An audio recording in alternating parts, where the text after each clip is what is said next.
Bismillahirrahmanirrahim. Assalamualaikum warahmatullahi wabarakatuh.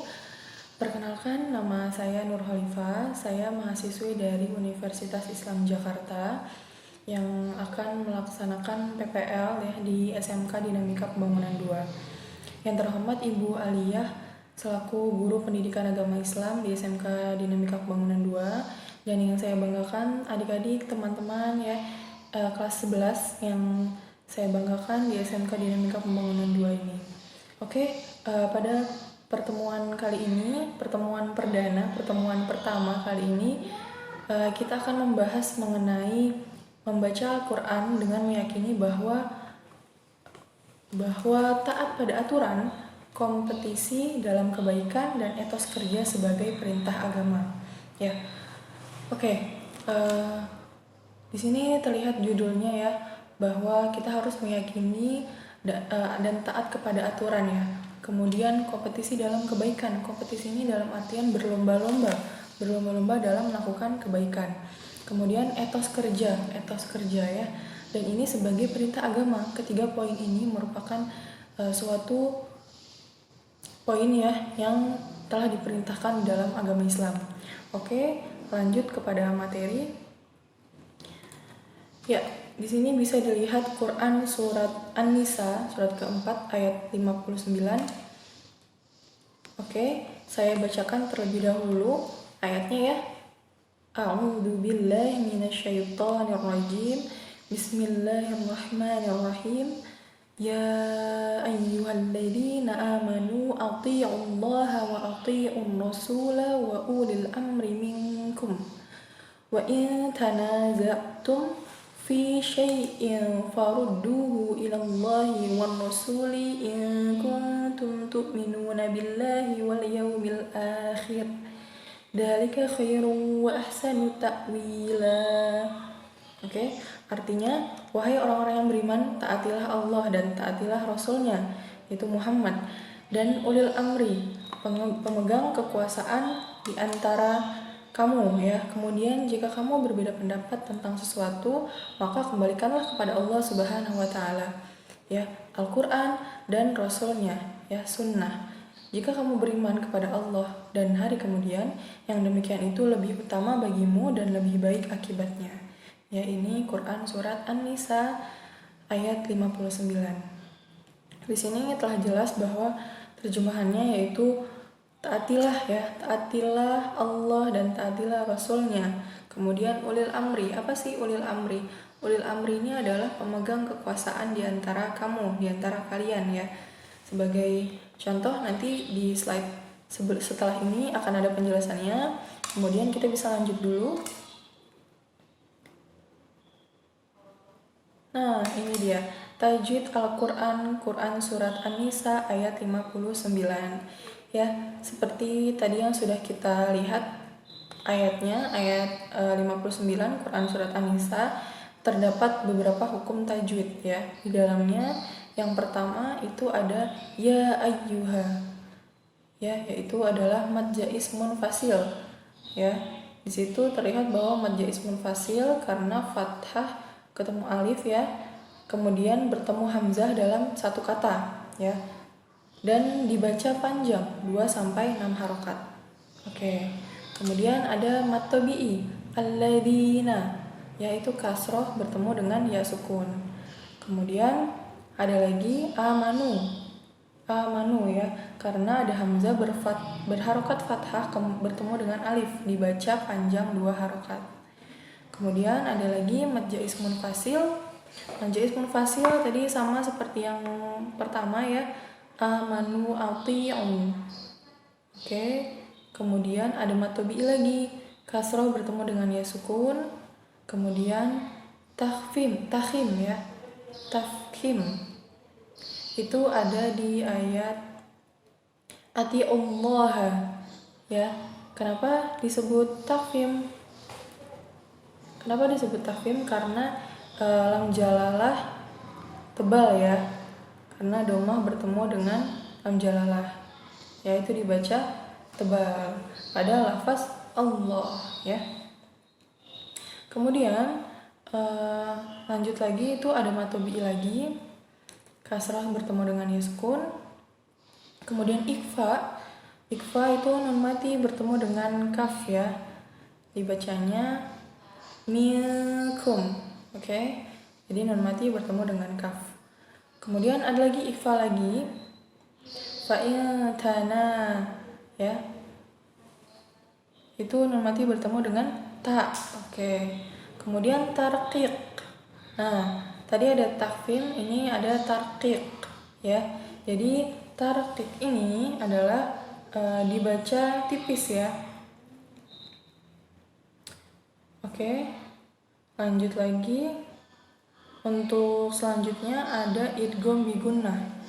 Idgham bi gunnah itu tanwin ya, dhammah tain ya, bertemu dengan waw. Itu dibacanya gunnah ya, jadi berdengung. Khairun gitu. Oke. Itu adalah hukum bacaan idgham bi gunnah. Kemudian ada mad iwad ya, ta'wila. Oke. Kenapa dibaca mad iwad ya? Karena ada fathah tanwin berada di posisi waqaf. Kemudian cara bacanya tanwin itu dihilangkan, jadi hanya dibaca ta'wila gitu ya, bukan ta'wilan gitu. Dan dibaca panjang 2 harokat. Oke. Lanjut ya, untuk materi selanjutnya ada arti kata atau kalimat. Oke, teman-teman bisa lihat di sini ada ya ayyuha, wahai ya, alladzina, orang-orang yang amanu, beriman, ati'u, taatilah kalian Allah, itu Allah, wa ati'u, dan taatilah kalian rasulah, utusan atau rasul ya. Kemudian ada lagi wa ulil amri, dan pemimpin atau orang yang berkuasa, itu artinya. Kemudian minkum, artinya dari kalian. Kemudian ada fa'in, itu artinya jika ya. Kemudian tanaza'tum, berbeda pendapat kalian. Kemudian wafi, di dalam, syai'in, sesuatu atau perkara. Kemudian faruduh, maka kembalikanlah ya, maka kembalikanlah ia atau perkara tadi ya, ila, ke Allah wa rasul, dan rasul, in, jika, kuntum, artinya ada siapa kalian, tu'minun, beriman kalian semua ya, fa'alaikum, maka wajib atasmu, billahi, kepada Allah, wal yaumil akhir, itu artinya dan hari akhir atau kiamat. Kemudian dzalik, itu artinya. Kemudian khair, lebih baik, wa ahsan ya, itu artinya lebih bagus. Oke, lanjut. Nah, kita masuk pada poin pertama pada materi ini ya, pentingnya taat kepada aturan. Tadi di dalam Quran surat An-Nisa ayat 59 telah jelas bahwa Allah telah berfirman, wahai orang-orang yang beriman gitu, taatilah Rasul, taatilah Allah dan Rasulnya gitu ya, dan ulil amri. Nah, di sini mengingat kita bahwa arti dari taat sendiri adalah tunduk ya. Tunduk ini maksudnya adalah tunduk kepada Allah Subhanahu wa taala, kepada pemerintah dan lain sebagainya. Nah, pemerintah di sini adalah pemegang kekuasaan, maksudnya adalah ulil amri. Ya, seperti penjelasan di ayat sebelumnya. Tidak berlaku curang atau bersikap setia gitu. Nah, kalau di rumah, di sekolah atau di lingkungan masyarakat itu kan tentu pasti ada aturan ya, aturan yang mengikat ya, untuk bisa hidup rukun dan damai gitu. Nah, kita harus senantiasa menaati peraturan tersebut gitu. Dan itu adalah salah satu perintah dari Allah Subhanahu wa taala. Sebagai seorang umat muslim, kita diperintahkan untuk taat kepada aturan ya. Karena Allah pun telah memerintahkan kita gitu. Nah, peranan pemimpin sangatlah penting dari sebuah institusi, dari yang terkecil gitu ya maupun yang terbesar gitu. Yang terkecil misalkan dari dalam keluarga atau yang terbesar dari sebuah negara gitu. Tentu pasti adanya seorang pemimpin gitu ya. Nah, tanpa adanya seorang pemimpin dalam sebuah negara, tentulah negara tersebut akan menjadi lemah dan mudah terombang-ambing oleh kekuatan dari luar gitu. Oleh karena itu, Islam memerintahkan umatnya untuk taat kepada pemimpin gitu. Ya, seperti yang tadi sudah kami simak ya bareng-bareng. Jadi untuk poin pertama ini adalah teman-teman harus bisa menanamkan nih pentingnya taat kepada aturan ya. Karena Allah pun telah memerintahkan di dalam firman-Nya Quran surat An-Nisa ayat 59. Oke, lanjut. Nah, kita memang diperintahkan oleh Allah Subhanahu wa taala untuk taat kepada ulil amri ya. Apapun pendapat kalian mengenai makna dari ulil amri. Ulil amri ini adalah pemegang kekuasaan gitu ya.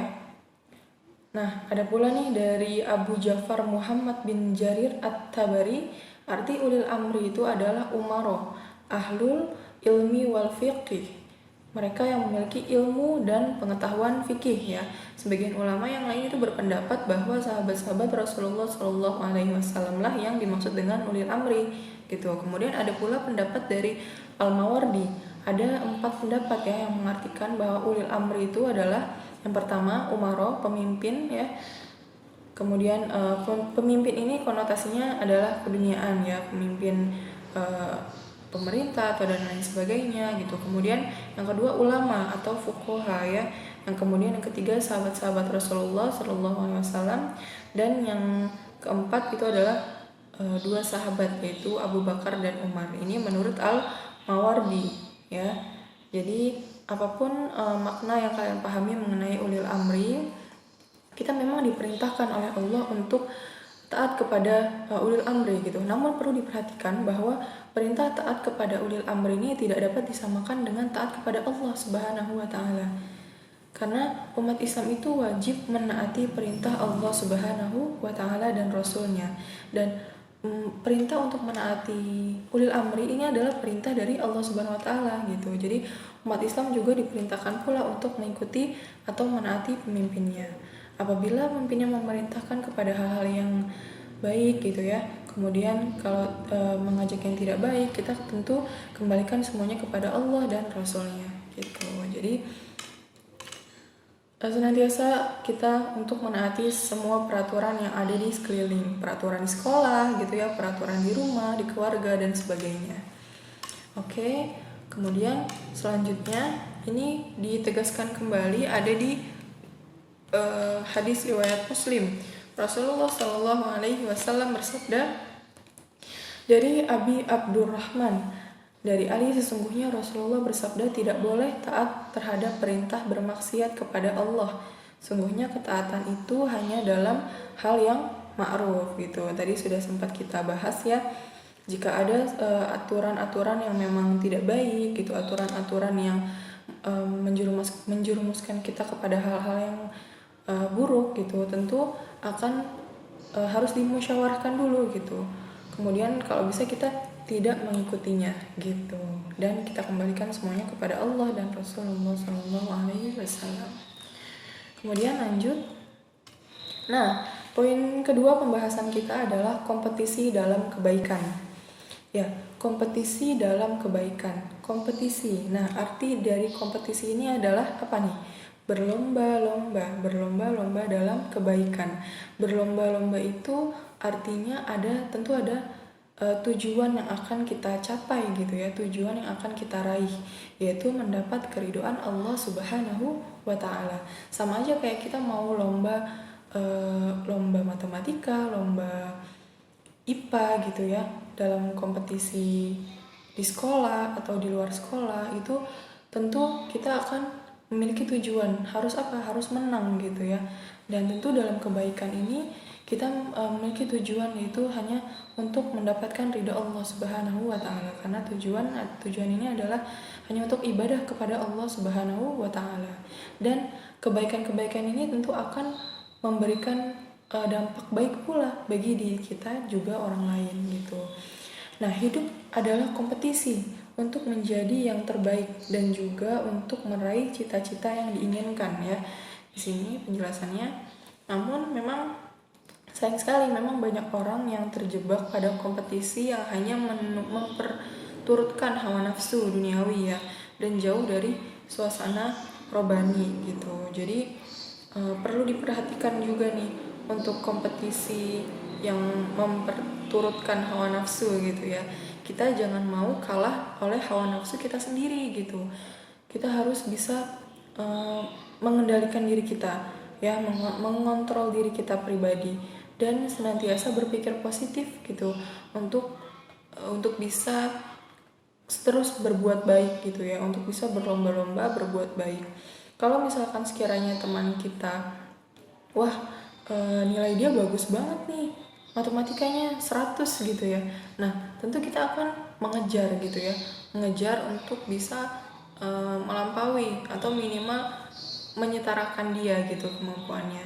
Nah, itu adalah salah satu contoh dari berkompetisi gitu. Nah, berkompetisi dalam kebaikan ini tentu dalam hal beribadah gitu ya, dan beribadah dari hal-hal yang lain seperti sedekah dan lain sebagainya gitu. Oke. Kemudian di dalam Quran surat Al-Maidah ayat 48 ini menjelaskan mengenai tentang kompetisi dalam kebaikan ya. Saya bacakan dulu untuk ayatnya. A'udzu billahi minasyaitonir rajim. Bismillahirrahmanirrahim. Wa anzalna ilaikal kitaba bil haqqi musaddiqan lima baina yadayhi minal kitabi wa muhaiminan عليه فاحكم بينهم بما أنزل الله ولا تتبع أهواءهم عما جاءك من الحق لكل جعلنا منكم شرعة ومنهاجا ولو شاء الله لجعلكم أمة واحدة ولكن ليبلوكم فيما آتاكم فاستبقوا الخيرات إلى الله مرجعكم جميعا فينبئكم بما كنتم فيه تختلفون. Artinya, dan kami telah menurunkan kitab Al-Quran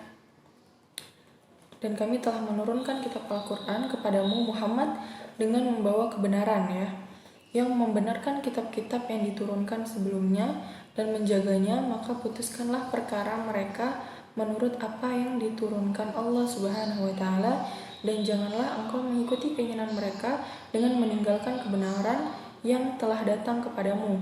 Untuk setiap umat di antara kamu, kami berikan aturan dan jalan yang terang. Kalau Allah Subhanahu wa taala menghendaki, niscaya kamu dijadikannya satu umat saja.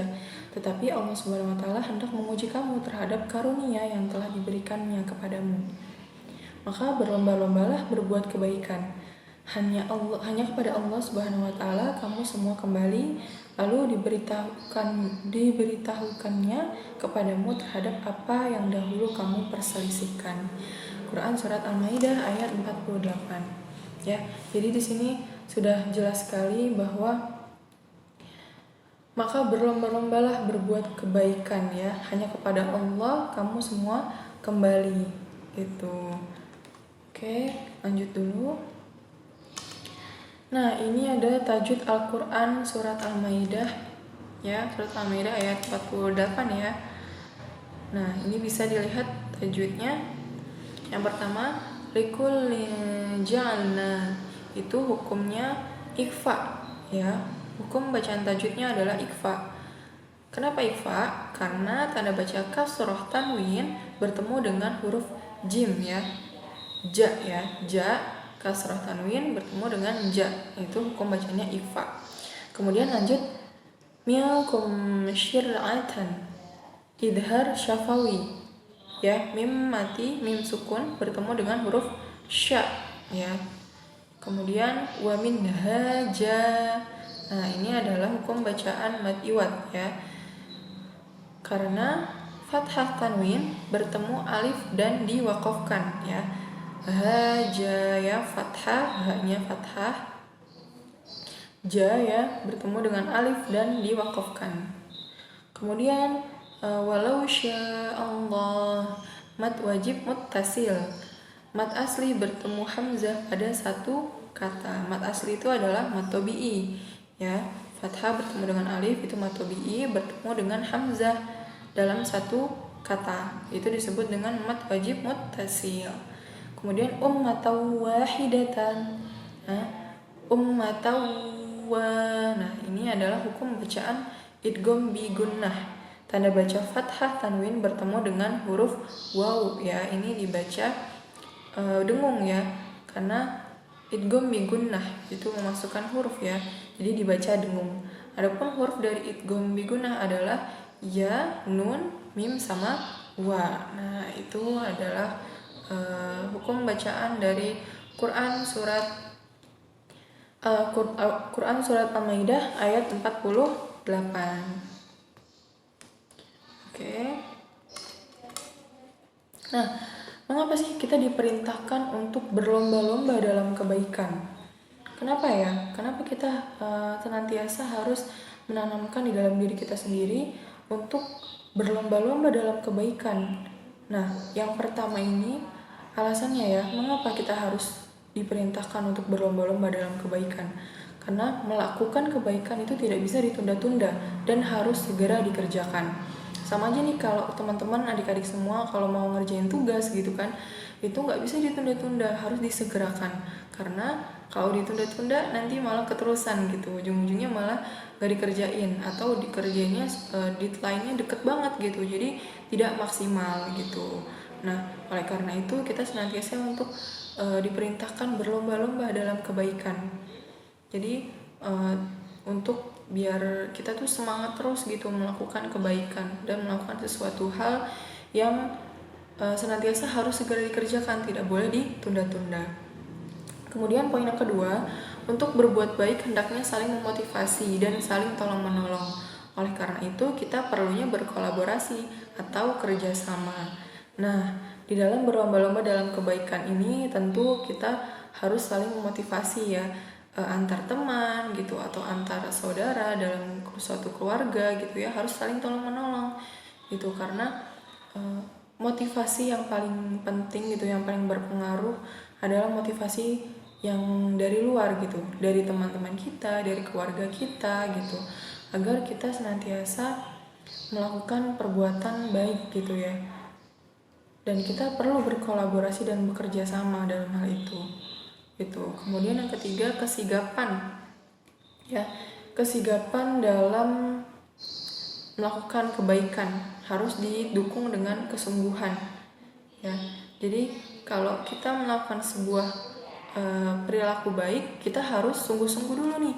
Makanya kita diperintahkan untuk berlomba-lomba gitu, agar tercapainya suatu kebaikan yang akan kita kerjakan gitu ya. Kemudian ada pula nih di dalam Quran surat Al-Maidah ayat 2, dan tolong-menolonglah kamu dalam mengerjakan kebajikan dan takwa, dan jangan tolong-menolong dalam berbuat dosa dan permusuhan ya.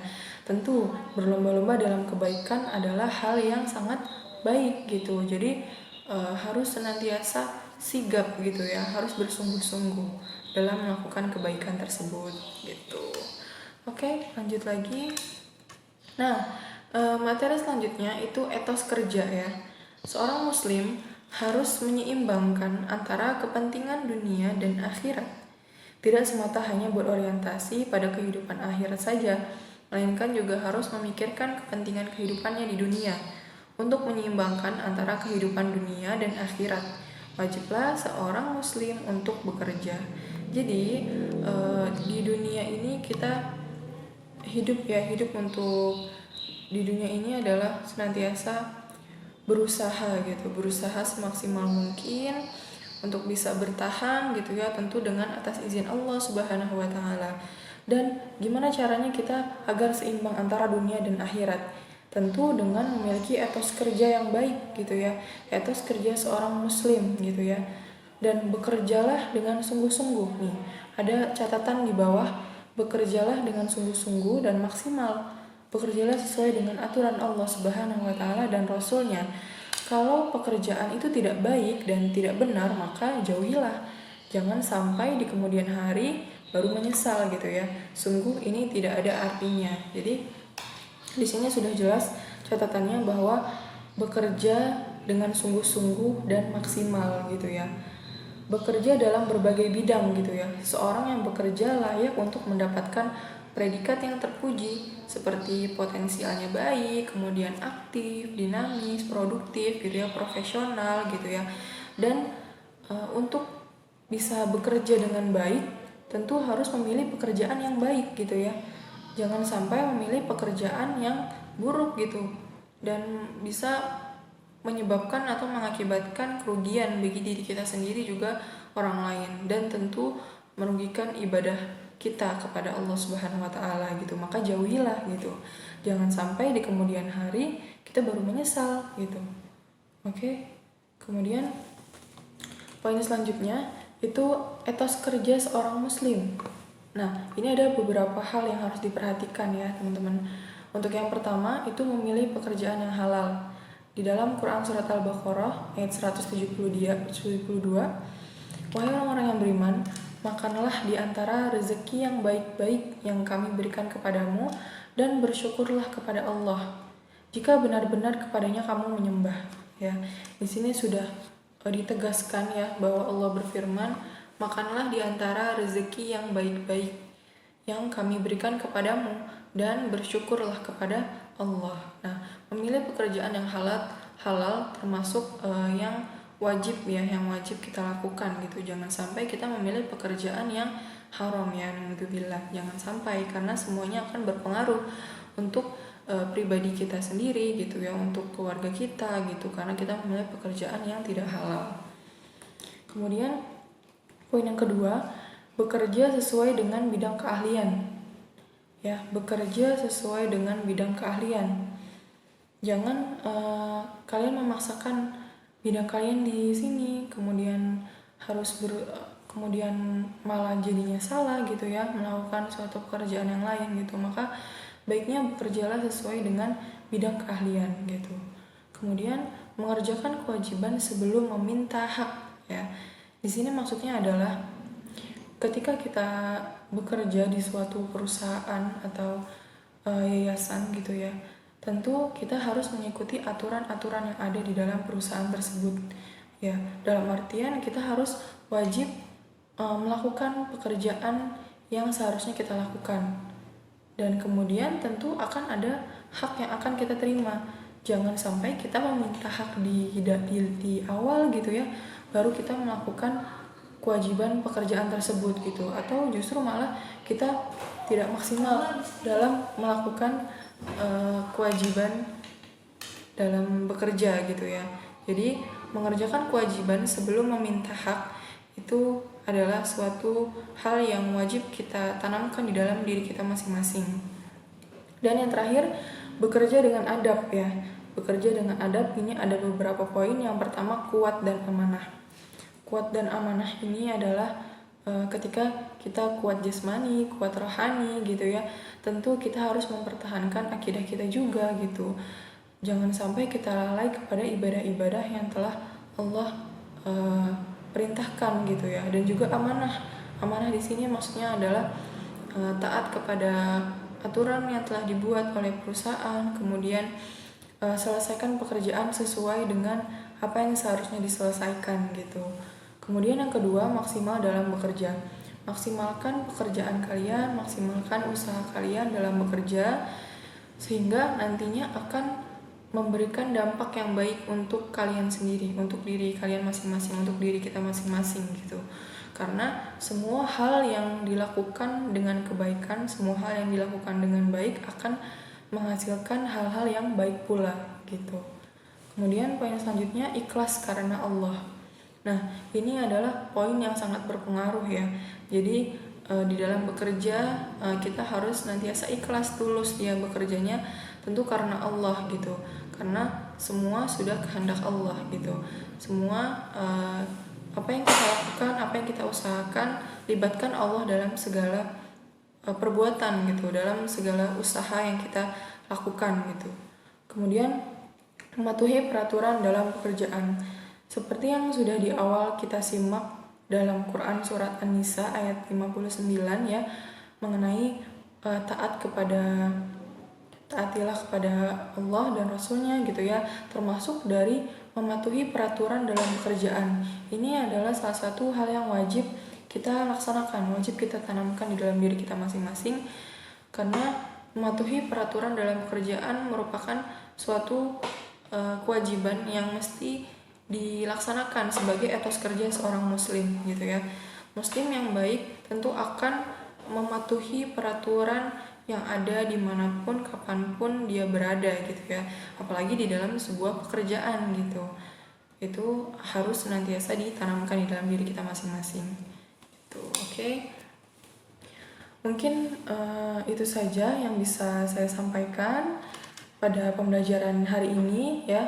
Dapat disimpulkan, jadi dengan demikian Allah telah memerintahkan kita semua sebagai umat muslim untuk senantiasa taat terhadap aturan, kemudian senantiasa berlomba-lomba dalam kebaikan dan memperhatikan etos kerja sebagai seorang muslim gitu ya. Apa sih hikmah ya? Hikmah yang dapat kita tanamkan.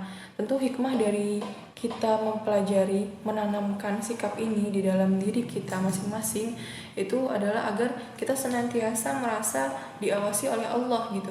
Oleh karena itu kita harus memaksimalkan semua usaha yang kita lakukan gitu ya.